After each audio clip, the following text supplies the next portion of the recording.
Bonjour à toutes et à tous et bienvenue sur cette vidéo rapide sur Eduscol. Alors je vous fais une petite vidéo là-dessus parce que il a été porté à mon attention que c'était pas si évident de s'y retrouver, donc voici ce que j'attends de vous. Sur Eduscol, le but du jeu ça va être de prendre tous les textes officiels, programmes et autres de la discipline EPS. Alors c'est vrai que c'est pas facile de s'y retrouver parce que ça fonctionne par tuiles. Moi je vous conseille d'aller dans l'onglet discipline et thématiques pour y retrouver éducation physique et sportive.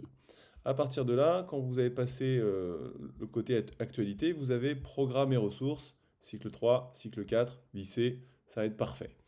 L'idée, quand je clique sur cycle 3, bah, vous allez voir comment c'est organisé. Vous avez le programme et vous avez plein d'autres documents qui sont classés par champ d'apprentissage.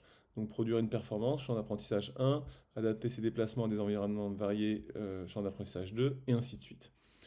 Ce qui va m'intéresser prioritairement, c'est que vous téléchargiez le programme. Donc là, il vous l'affiche en ligne, mais bon, moi, je suis sur Mac. Si je fais ouvrir dans l'aperçu, je vais pouvoir l'extraire ensuite en PDF et vous pouvez sinon vous le faire de votre côté.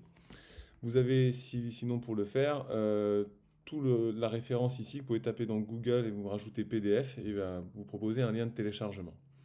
Alors vous avez ici toutes les disciplines, hein, français, langue vivante, arts plastiques. Donc vous cliquez sur éducation physique et sportive et vous avez le programme. Donc j'attends de vous que vous soyez capable à la fois de lire ça, mais aussi d'en extraire tous les points importants. La finalité de l'EPS, les champs d'apprentissage, les compétences générales, tout ce dont on va avoir besoin parce que ça va nous servir d'appui à l'argumentation. Et vous avez également des petites phrases comme dans la continuité du cycle 2, le savoir nager reste une priorité. Parce que ça va nous impacter au niveau des choix de programmation, donc pour le collège.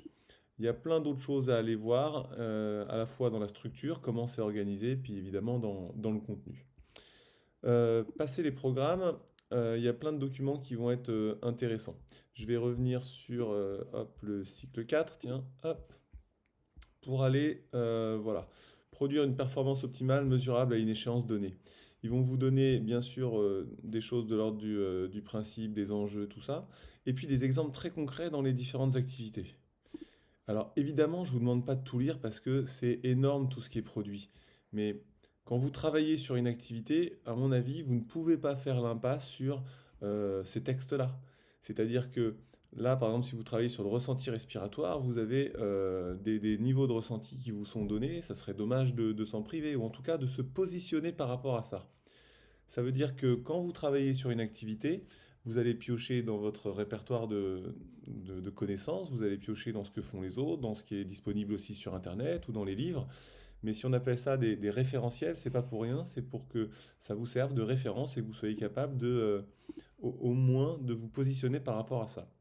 Donc moi, je vous invite à aller regarder ce qui se fait parce que c'est intéressant, il y a des choses à prendre en tout cas. Donc allez voir un petit peu comment ça fonctionne. D'autant que vous avez l'évaluation des acquis en EPS avec des exemples d'évaluation qui vous sont donnés. Donc voilà, ça me semble intéressant.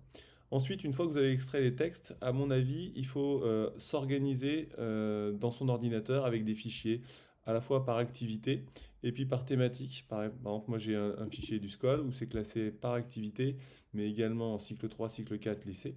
Et puis je vous invite à faire un petit récap, tout ça, avec voilà, le socle commun, les finalités, les compétences générales, les champs d'apprentissage et autres.